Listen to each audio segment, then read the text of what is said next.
It's a great pleasure to be here, and I'd like to thank the organizers of these really rich and stimulating couple of days for asking us to be a part of this. And I have the great pleasure of introducing to you Jemma Nelson and Caden Manson, the founders and prime movers of BIG ART Group, the theater and performance group based in New York City and founded in 1999. One of the primary, most interesting and ambitious experimental theater groups to have come out of this city in the past 20 years. Now based both here and in Pittsburgh, where Caden is head of the directing program at Carnegie Mellon University. And Caden and Jemma are going to be presenting several of their projects which relate to the overall theme of surveillance.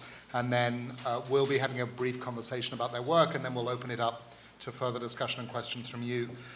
Just to explain also a little bit about BARD's involvement in these couple of days, we're partnering with the Goethe-Institut on a larger project connected to surveillance, which is going to culminate in a performance event at BARD up in the Hudson Valley in April 2017. In which we're going to be commissioning a number of artists to create projects that relate to questions of surveillance. And Caden and Jemma will be among those artists. And so this is not only part of this three-day event, but it's also in a way a sneak preview of a large art event to come. And with that, over to Jemma and Caden. Thank you, Gideon. I'm Jemma, this is Caden. Thank you very much for inviting us to this symposium, and thanks to the Goethe-Institut also for having us here. I'm going to talk a little bit about the history of our company and run you through some of the productions that we've done in the past, and going to end with an upcoming production, as Gideon mentioned. Caden and I will sort of speak both together, and then we thought we'd have a dialogue with Gideon and then perhaps open it up to some audience questions. So, as Gideon mentioned, we are the founders of BIG ART Group and also a online network called Contemporary Performance. We started the company in 1999, as Gideon mentioned. We began it in New York with the goals of creating a contemporary language for the stage. And that has changed, that has evolved over time.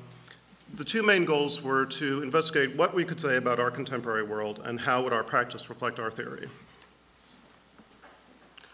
The first productions that we made in the East Village were these two, Clear-Cut Catastrophe. I won't speak too much about these early ones, only to say that they were productions where we first started to explore melding, at that time, what was the theatrical and the cinematic, or the theatrical and the televisual, of sort of blending two different modalities, two different kinds of languages together. We sort of took an evolutionary step forward with Shelf Life in 2001, and this is, I think, the work that connects most directly to this symposium, where we started talking, working in the medium of what we called real-time film, where we thought of the actor as technology.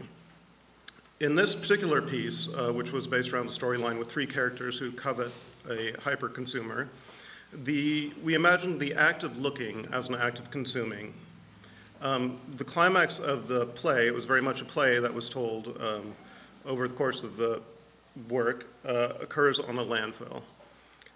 Here you can see the basic setup of the piece. There are three live cameras attached to a bar on stage, which are connected to three video projectors. There's no intermediation, there's no computer in between the live cameras and the video projection. But what happens in this particular setup, which we call real-time film, is, as you can see in the photograph, it takes three different performers or actors to create one character. So you arrive at these kind of hybrid bodies and chimeric characters. We then moved on to, We then moved on to Flickr, which was a sister piece to Shelf Life that was created in 2002. In this, we had two storylines. One was called fiction, and one was called nonfiction. We were looking at horror movie tropes in American and world cinema, and we were also looking at sort of psychological horror, psychological realism. we imagined in this particular piece that the act of looking itself was an act of violence. And we were playing with ideas of entertainment versus empathy.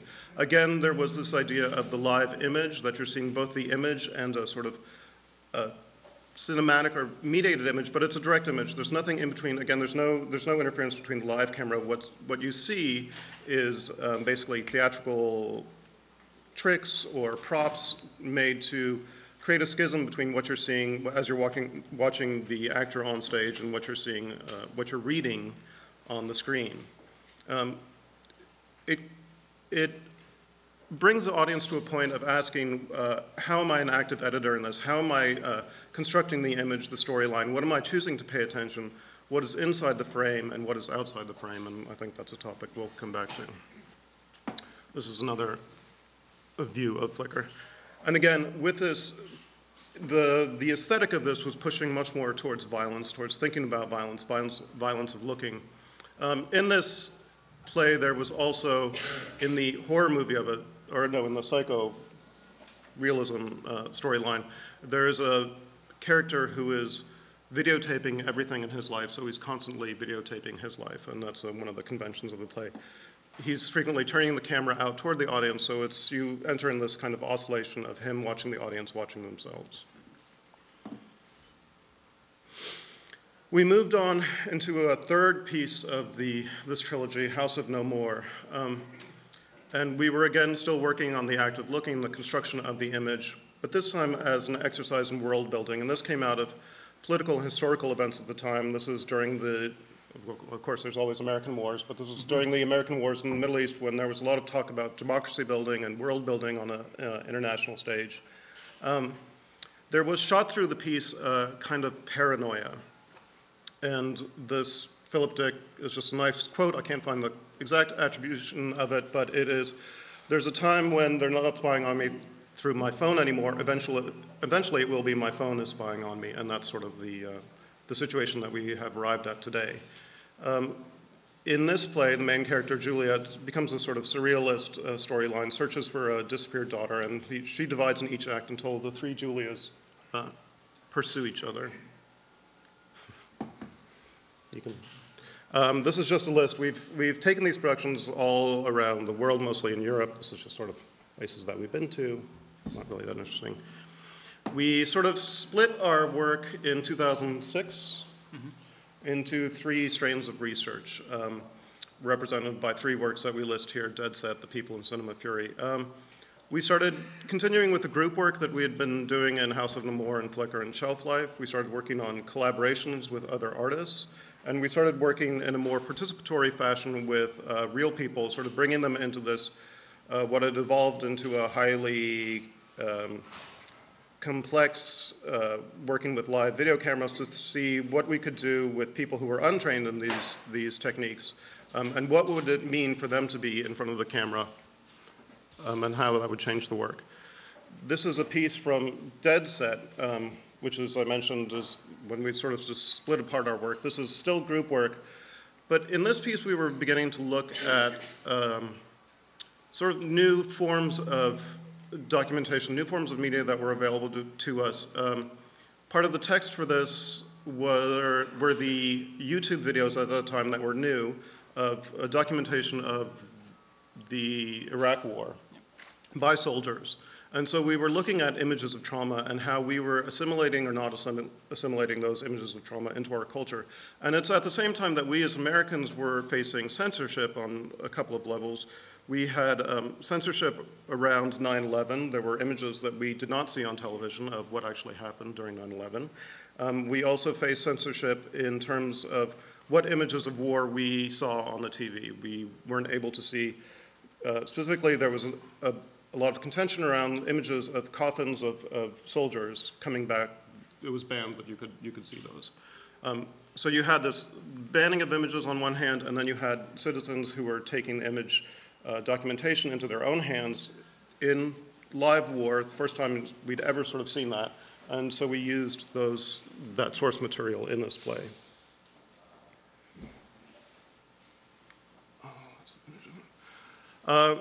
We then moved on in 2008 to a piece called SOS. And this was a reflection of that earlier piece, Dead Set, that I just showed. We were thinking of the topics of sacrifice and how we can make a sacrifice in a oversaturated society, how with a society that is so full of things, what it means to create a sacrifice. There were 3 storylines in this. Again, we sort of had the split narratives. There's a group of animals who are surveilled and lost in the forest of technology and displaced from their natural environment. They become extinct over the course of the play. There were 2 characters that were profiles, which means they were sort of online agglomerations of different characteristics who confronted the boundaries of their constructed space, and they want to try and reboot themselves, want a clean restart. And then there were a group of radical revolutionaries of unspecified gender who prepare for an ultimate reboot of society. None of these characters are conventional play characters. None of them are conventionally gendered. They are all other kinds of human entities or animal entities, other kinds of characters that we could put on stage. This is a shot of the technique that we used for the animals, and you see what's referred to as a Senora Cam? Senora Cam. Senora Cam, so that the camera is always pointing at the performer as it's live projected on stage. And you see an additional schism here, so you're able to watch both the mediated image and the live image at the same time. You're also watching the dual presentation of the actor and the animal character. And so again, it sort of brings that question of what are you watching? What are you choosing to watch? How are you giving importance to one level or another? There was also an SOS, this layered live stream imagery, so that you see multiple screens on stage here. It was quite a large installation. In those screens, we would provide a sort of how to layer and how to construct images so that an actor might appear on one screen on stage left with one background behind them. That would be filmed, recaptured, projected on another screen. You would see another layering effect and then again into another layer so that you would see as an audience member how images are constructed in front of you live in real time. And it was an investigation of language information delivery, synesthesia, and overload.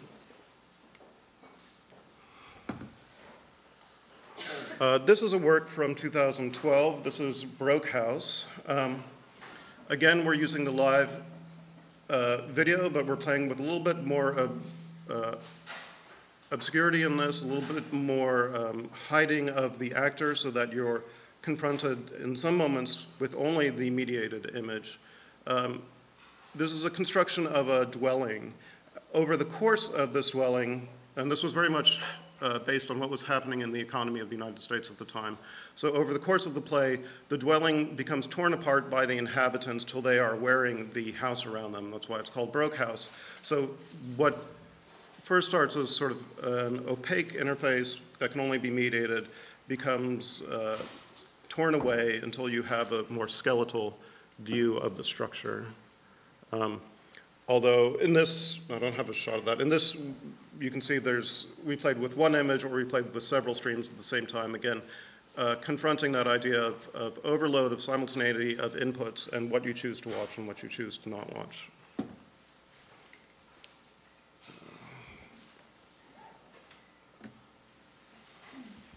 Am I racing through this? What time is it?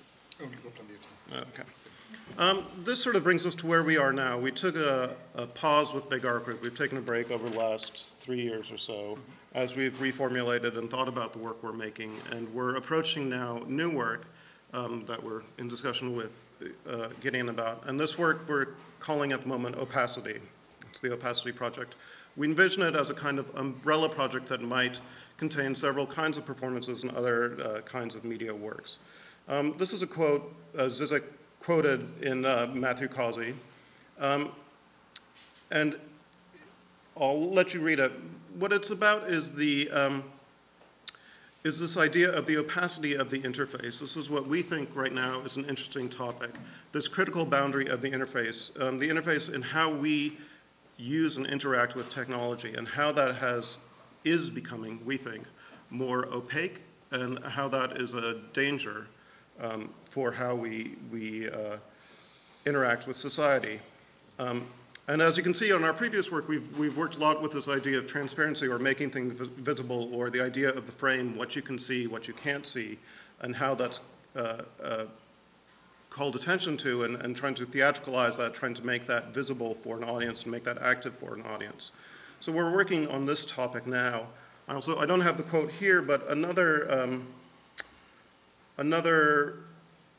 sort of reference point for us is Norma Wiener's introduction to the cybernetics in 1947.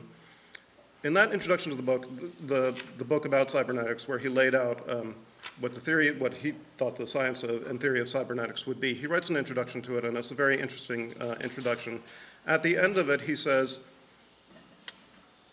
I know that this isn't, I'm just paraphrasing, so forgive me if I'm not entirely accurate, but he says, this is a new science that has tremendous capacity for good and for evil. This idea of cybernetics, the idea of control, the control structures between what he calls the animal and the machine, the human and the machine. This is a new science and it has tremendous capacity for good and for evil. And yet we are placing it, there's not much we can do about it, it's out there in the world, it's being released to the world, and we're placing it in the hands of the marketplace, which is not where it should be, and we're placing it in the hands of the most, of venal engineers, as he calls them. And he says, there are those of us who hope that the good of this science will outweigh the concentration of power that it will give rise to, that he sees that it will give rise to. But he says, in a very personal statement, I'm writing in the context of 1947. I'm writing from the standpoint of 1947 in the context of Belsen and Hiroshima, and I have to say that that's a very thin hope that he has. And it's quite a powerful statement at that time, just when he was talking about computers and machines, really the birth of them, so far ahead of what we have today in terms of computing power, of the omnipresence of computing. And yet he could see that far forward to see what that danger and how that danger would act upon us. And I think he really rightly identified the situation, some of the situation that we're in today, that this concentration of power has occurred, that this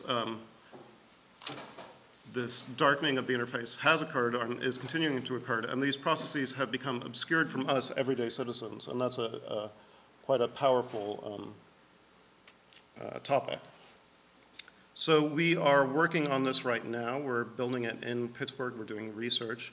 We'll be working on it over the next year, and we'll be premiering it sometime in 2016-17. You want to talk any more about?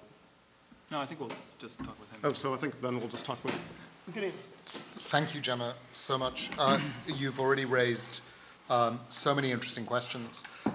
You frame your work as research, and I wonder if you could help us understand a little more about what form that research takes, because your work responds so much to current trends in technology, current trends in popular culture, and I wonder how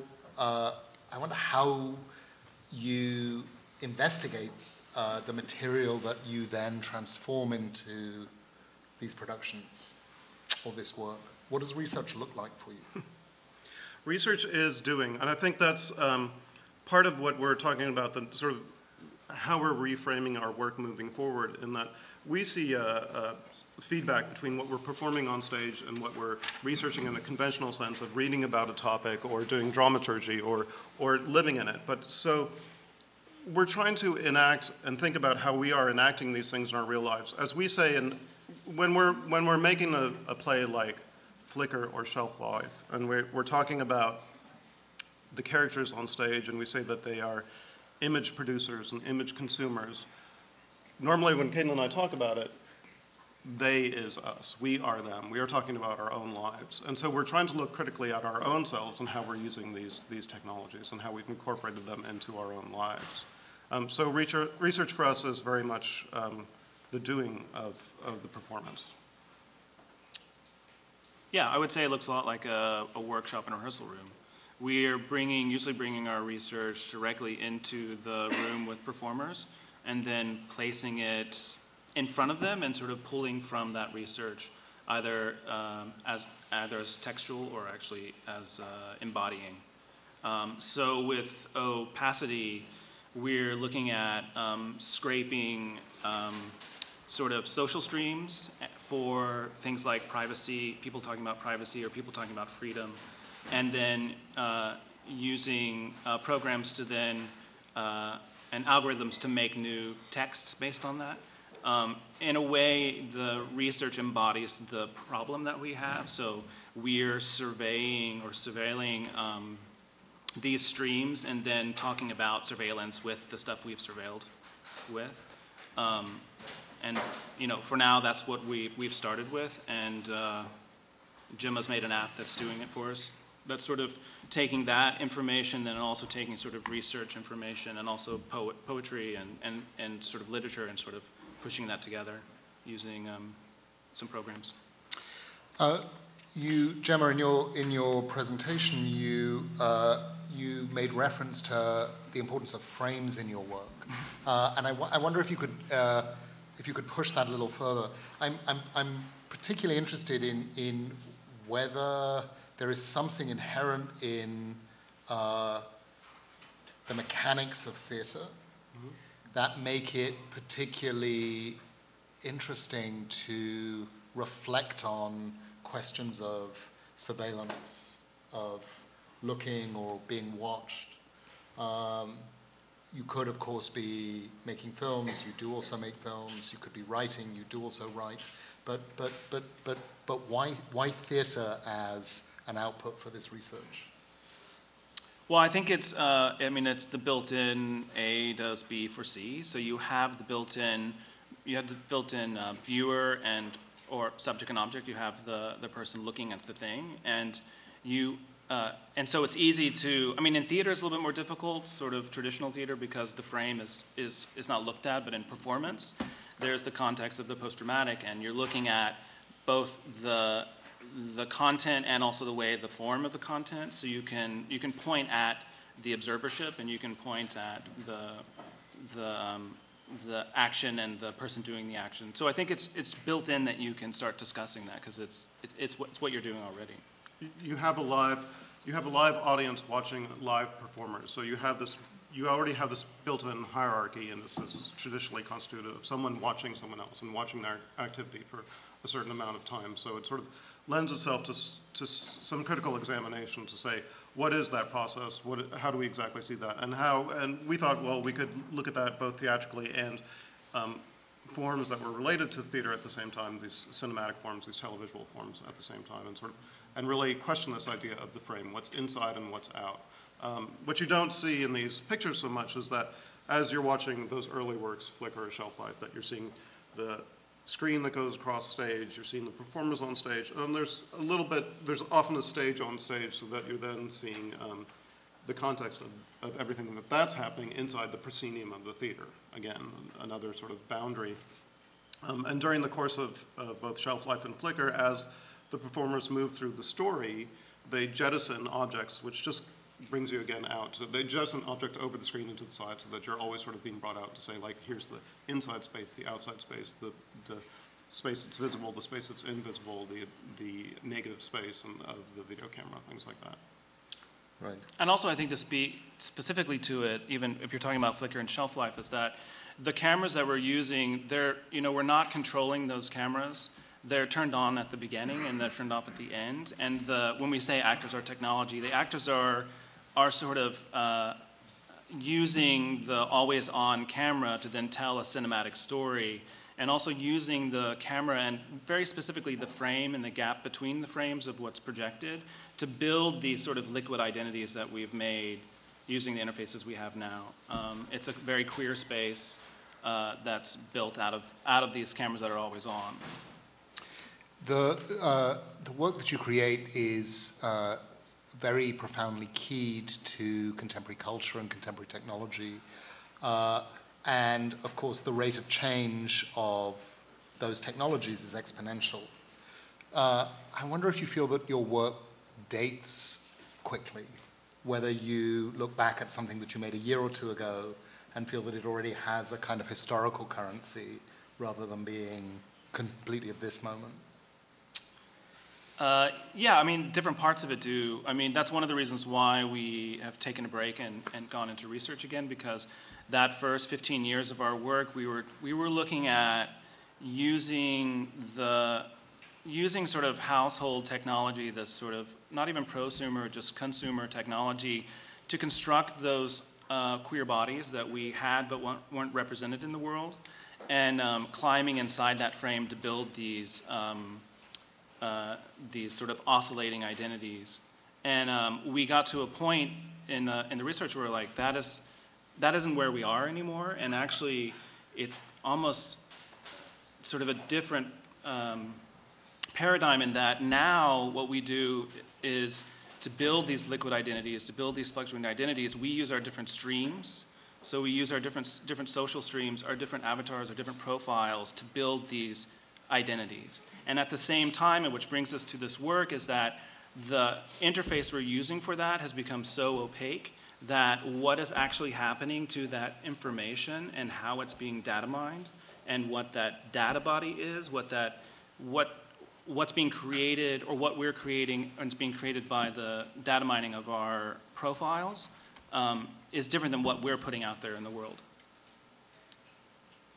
Which goes, yeah, back to this idea of control. But yeah, I mean, but again, we were just trying to make sure, we were just trying to speak of our time. We were just trying to make contemporary.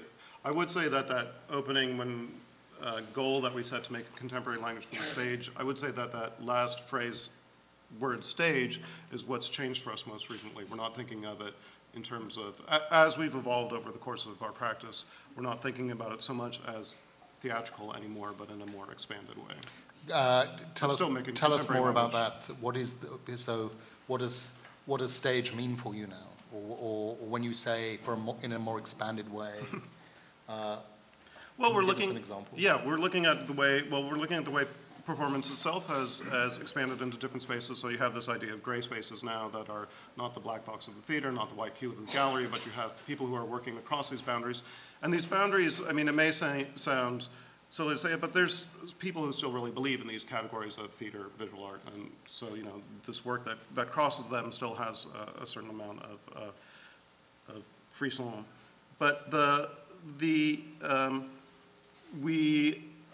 in terms of our practice, we also then started working in site-specific work. We started working, I didn't show it here, but we worked the People Project, where we worked with people who were not actors, but we worked, you know, in a city, projecting on government buildings and things like that. So we moved naturally out of the theater, and so we are now incorporating all of that into our practice. And along the way, we also were creating work that was only going to be seen online or only going to be seen as a video. And so that is, you know, we're trying to encompass that in our practice now, or we do encompass it. Has your interest in surveillance and your research into surveillance and the culture of surveillance had an impact on you personally? I would imagine that it can engender a kind of paranoia if this is so much the focus of your work. I'm a private person, so I don't maintain social media profiles very much. I'm not online in that way. And that was a decision I made quite a while ago. I sort of tried it. It's just something that I don't like doing. So to that extent, on a personal extent, our company does promote itself through Instagram and things like that. But that's not me. I think it's wise to be paranoid in that way. I mean, I think that I'm sure that it's been talked ad infinitum over the course of this conference, but the trade-offs that we've made for convenience in terms of privacy, it's just interesting to see how we've run over that threshold so easily and effortlessly, and how enmeshed we are now with data in our everyday lives. I mean, if you think about older, you know, models of this 1984 Orwell or something, it was terrifying, it was totalitarian, and yet the model that we have now with Google on our phone and everything, watching us constantly and listening to us, it's much worse than that sort of terrifying monster that was created then. And yet, for us as Americans, when was the cultural examination of that that crossing that threshold, it didn't really seem to take place. It just sort of very quickly happened and became widespread. And so I think that's part of what the work is trying to excavate that and go back and say, you know, wait, look at this critical time, look at this, what's happened here. But we don't necessarily go back and do historical pieces. We just sort of try and talk about what is the situation now, where are we going now, and what's moving forward. Caden, has it changed, has the work changed your online behavior? Yeah, and that I'm aware of, I mean, I'm very aware of what I say. I mean, I don't do things without thinking about them. I mean, but, you know, my phone's still tracking me, my computer's still tracking me. I'm like every other American in that I know that, and I forget about it, and then I remember it, and I go online and I look at what iPhone has tracked me today, like where it's went. But it's also the, you know, it's so embedded in the way that we communicate that if you don't engage, then how do you communicate with the people that you need to communicate with? And also as sort of one of the ancillary aspects of being an artist and traveling internationally is that you cross boundaries all the time. And as Americans, we're incredibly privileged in that way, in that it's relatively easiest for us to cross some international boundaries. Sometimes not, and you become very aware when you're crossing an international boundary, when you're going through customs, of the information that has been collected on you and is being asked back to you. And ironically, one place that we encounter a lot is traveling to Canada. Can be quite a difficult boundary. But you become hyper aware of that, and you become hyper aware of the channels of information and who you are as even to say as an artist or as a contemporary artist. It's somewhat still, I mean, an experimental performance artist is a little bit suspect and perhaps a little bit criminal. Let's open this up for conversation and questions. Yeah, I've got a question right here. Greg. Can you elaborate on your Canadian border crossing story? Sure. I have a lot of family in Canada. Half my family is Canadian. So I go up there every year. And when you cross, in contrast to other customs that I've passed through, I am very frequently pulled into immigration in Canada for hour-long or more interviews. Why are you here? What are you doing? How long are you going to be here? How much money do you have? How much cash do you have on you? Who are you visiting again? It's just a unique situation for us. When we go and work there professionally, they're much more scrupulous about work visas than they are in traveling to Europe, for instance. I mean, and this varies, you know, in different, you know, Singaporean, you know, different countries. Things Caden can talk to that. But it's just interesting that Canada, in particular, has, for me at least, and maybe it's because of the family connection, but you've had the same thing. It's a little bit of a more contentious boundary, it's just a little bit of a wake-up call. And also, since I've spent quite a bit of time in Canada, I think partly that's framed my understanding of politics and media, transitioning from America, just going up to Canada to see how international events are played back in Canadian media, or American politics are played in Canadian media. It's just a very good reminder all the time of again, the frame and how the frame can be set by journalistic culture or a political culture. And part of your work as artists is to make frames visible that would not necessarily otherwise have been visible to us. Right. Yeah. Sure. Would you say, yeah, I don't need that. No, but The would you, other people would like to hear you. I make it. Would you say that your work is related to the absurd theater? And then I mentioned, for example, Beckett, you know, and you're talking about like a video, then I was thinking about Krebs' Lost State, you know? Or do you think that the work that you make is completely far removed from the absurd theater or something like that? And then also with the absurd theater, they were already looking to put theater in other places, like factories. You know, we had experiments with futurism. We had a very beautiful exhibition here in New York. So, you know, it's nice if you hear that you make something new, but I didn't hear anything new. It's really, about it. Can you paraphrase the question for Yeah. the people in the back that could not Sure. hear that? The question is our work related to absurdism, Theater of the absurd. theater of the absurd, and I always think that we're making a reflection of reality. I mean, a reality is pretty absurd. I mean, and that's what they were doing at the time. No, I don't think so. Do you? But do you think any other historical theatrical? I mean, would you talk about? More, I would say, theater of the ridiculous. And I think a lot of times our work is, the content of our work is an outrageous proposal. Do you want to talk about Theater of Ridiculous in Vaccaro, New York? No. Okay. So, no. Yes. Thank you. Very, very exciting work. I have a question about, I'm surprised or interested in how cinema for you became the particular go-to reservoir of material, particularly because I think with the technologies that you were employing in the early works, I immediately go to early video and performance art of Akanchi and Joan Jonas and Bruce Nauman, and liveness and all the critiques that head towards the question of narcissism and subject formation that go into that. So I'm curious to hear how, why cinema was the first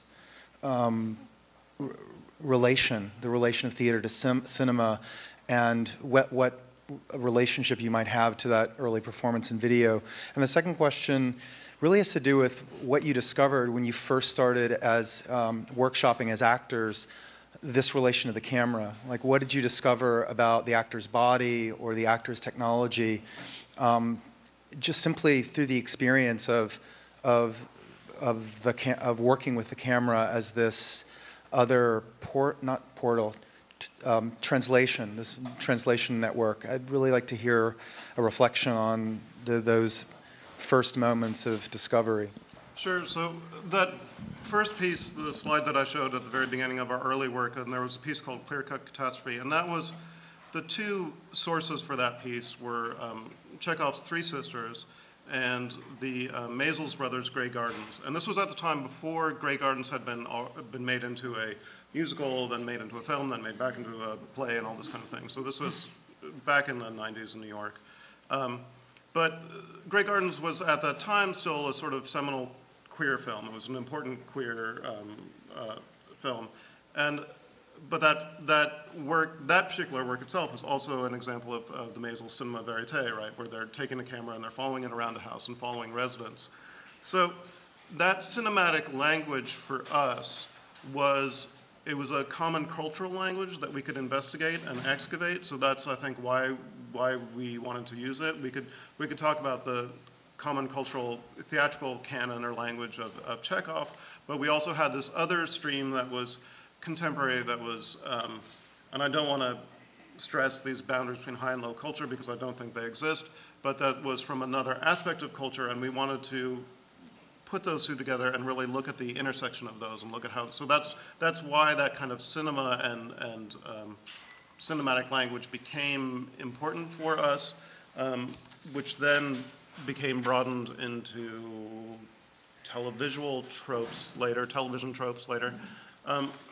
Cinema and television were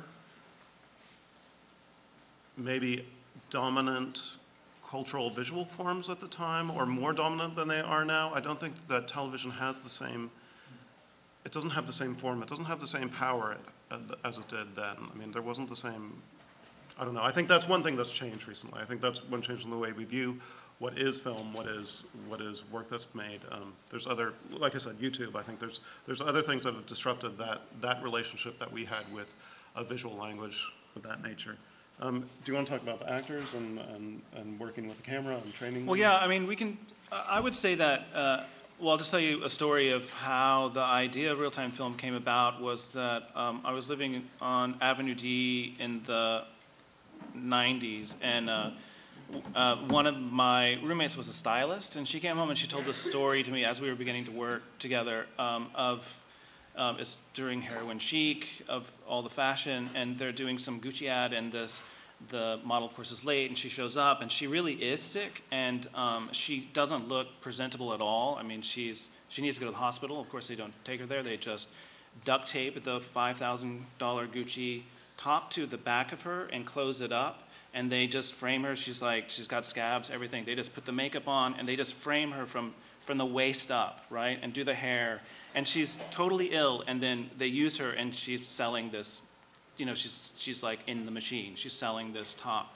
And at the time we were working on Shelf Life, and we had this idea that we should use the technology that we have, these cameras, to sort of talk about that framing. And also coming from being a queer kid in Texas in the 80s, and like, you know, the TV's always on, and trying to find yourself in that frame and not being able to, then it was a real kind of hacking of that frame and that technology to sort of create that sort of fluid body that we were looking for. So it was a critique of sort of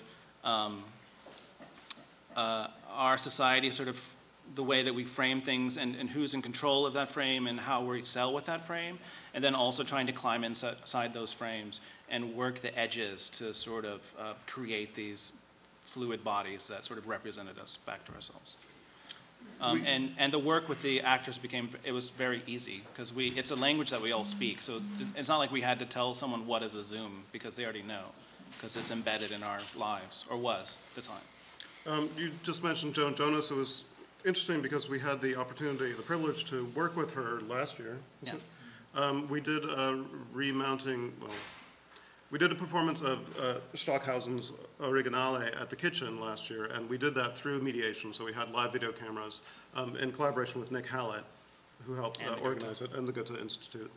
And there was a collection of artists who were asked to perform the roles of the originals, and Joan Jonas was one of them, and it was fantastic. And so we sort of had, and Joan Jonas was live drawing, we had a video camera on her, and so it was just fantastic to watch her practice and stuff, and we feel very much indebted to the early pioneers like that. Other questions?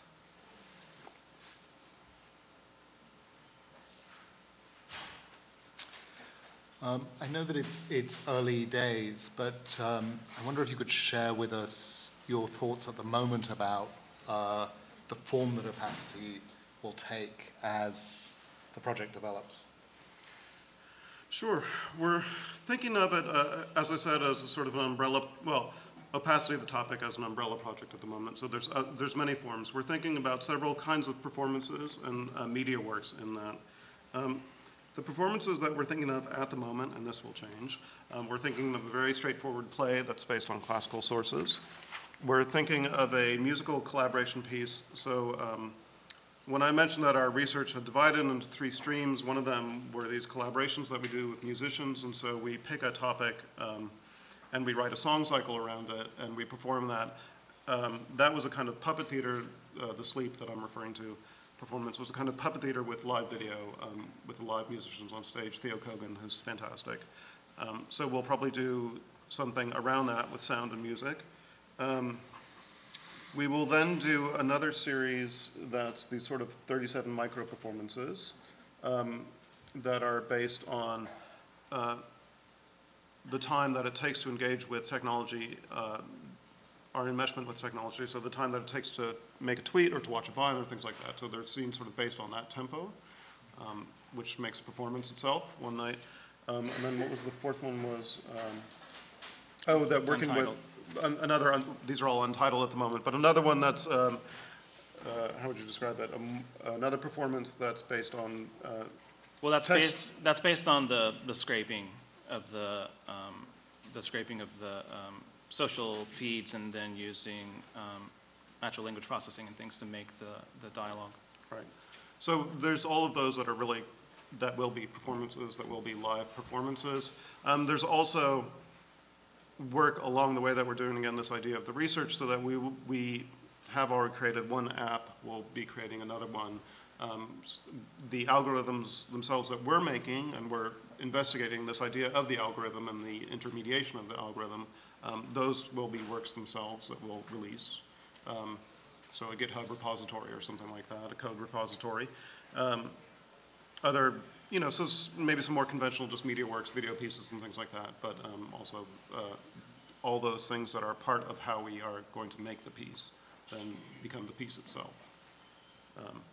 And when I mentioned the algorithm, as that's part of the Opacity project, this idea of the algorithm that is funneling for you, choosing what you're seeing and what you're not seeing, that's also sort of part of Opacity. What's become part of our everyday life is that, again, in a very literal way, our frames have been narrowed to only see what, based on our likes, what someone out there has coded for us to see. We think is another important topic to investigate. So it's both a digital but also an analog series of performances. Yeah, our early work, I mean, people sort of, it was funny at the beginning when people were looking at Flickr and Shelf Life, they would often describe us as a high-tech company, and we would keep, no, it's very low-tech, we're just using a consumer-grade camera and just a projector, and it was really important that this is technology that we own and, well, we collectively own and use. It's not expensive equipment that is out there in the world. This is in the hands of the people, of the folk, of us. So that topic of the technology threshold and the technology barrier, I'm also a biostatistician and I'm a data scientist too, so that helps me have some facility with those things that might be otherwise too technically invisible. If I didn't have that experience. And again, just that idea of, surveillance, visibility and invisibility, catfishing and spoofing, presenting a different, I mean, that's also a very deeply queer idea for us. It's about how you present your identity, or how you can hide your identity, or how you can choose what you want to hide and present. So that's very much at the core of everything that we do, and why it's important for us, why it's important to have control over it, why it's a contentious space for us. We have just a couple of minutes left. If there are any final questions from the room. If not, please come and see part of the Opacity project at BARD in April 2017. And Caden, Jemma, thank you so very much. Thank you. Thanks.